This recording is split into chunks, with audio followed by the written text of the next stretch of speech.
For a split second, the entire arena froze. Players stopped running, fans leaned forward. Even the commentators struggled to explain what they had just seen.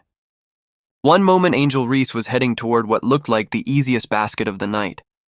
The next, she was grabbing at her leg as the game came to a sudden halt. But what made this moment so explosive wasn't just the injury itself, it was the timing. Just 48 hours earlier, Reese had been at the center of one of the biggest debates the WNBA had seen all season. A hard foul, an emotional coach, one phrase that instantly divided fans across social media. Within hours, television analysts, former players, and thousands of fans were arguing over who was really in the wrong. Some believed Reese deserved support. Others argued the entire controversy had been blown out of proportion, and before that debate even had time to settle. Another headline arrived. That's why this story isn't simply about one play or one injury. It's about how quickly narratives can change in professional sports, and how every move made by one of the league's biggest stars is now magnified under a microscope. Because whether people support Angel Reese or criticize her, one thing has become impossible to ignore. Whenever she's on the floor, everyone is watching. And this latest chapter started days before that non-contact injury ever happened. It began during a physical matchup that looked like countless other battles inside the paint. Chicago was trying to establish momentum early, and Reese was doing what she's built her reputation on: fighting for position, attacking rebounds, and refusing to back down from contact. That's the style that helped make her one of the most recognizable players in women's basketball. Then came the possession everyone started replaying. Reese caught the ball near the basket with Toronto defender Niara Sabally stepping in front to challenge the drive. Reese lowered her shoulder, attacked the rim, and the collision sent Sabally crashing to the floor. The officials allowed play to continue. Almost immediately, attention shifted away from the basket and toward Sabally, who stayed down holding her side before eventually leaving the game. Watching the replay only fueled the debate. Some viewers argued it was simply a strong basketball move that happens every night in a physical league. Others believed Reese had been too aggressive and should have been called for an offensive foul.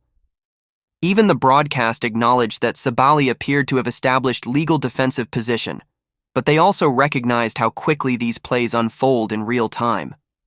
That's what made the moment so controversial. There wasn't a clear consensus.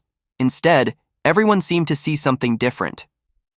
And while fans argued online about whether the referees had missed the call, someone else was reacting in real time. Toronto head coach Sandy Brondello wasn't focused on social media. She was focused on one of her players walking toward the locker room. Standing near the sideline, Brondello passionately questioned the officials about the no call. Cameras caught her frustration as emotions boiled over during the game. Then came the phrase that completely changed the conversation. According to reports and multiple broadcasts, Brondello referred to Reese as a protected species. Almost instantly, the discussion stopped being about the collision itself. Instead, everyone was talking about those two words. Sports talk shows picked it apart. Former players weighed in. Fans flooded social media with completely opposite interpretations.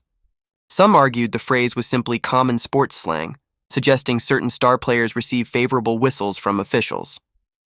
Others believed the wording crossed a line regardless of the intent behind it. Suddenly, the original basketball play wasn't even the biggest story anymore. The language had become the headline. And in today's sports world, headlines spread faster than facts. Within hours, clips of the exchange had reached millions of people. Everyone seemed to have an opinion. Some defended Brondello, others demanded consequences. The league now found itself dealing with something much larger than a disputed foul call. As public attention intensified, Angel Reese eventually addressed the situation herself. Rather than immediately speaking after the game, Reese responded later through social media, sharing posts and reacting publicly as support poured in from fans who believed the comments directed toward her were inappropriate. At the same time, critics questioned whether Brondello's words were being interpreted differently than originally intended. The divide only became deeper. Sports debates are rarely black and white, and this one quickly became one of the biggest discussions surrounding the league. Eventually, the WNBA announced disciplinary action against Brondello, including a CUSP.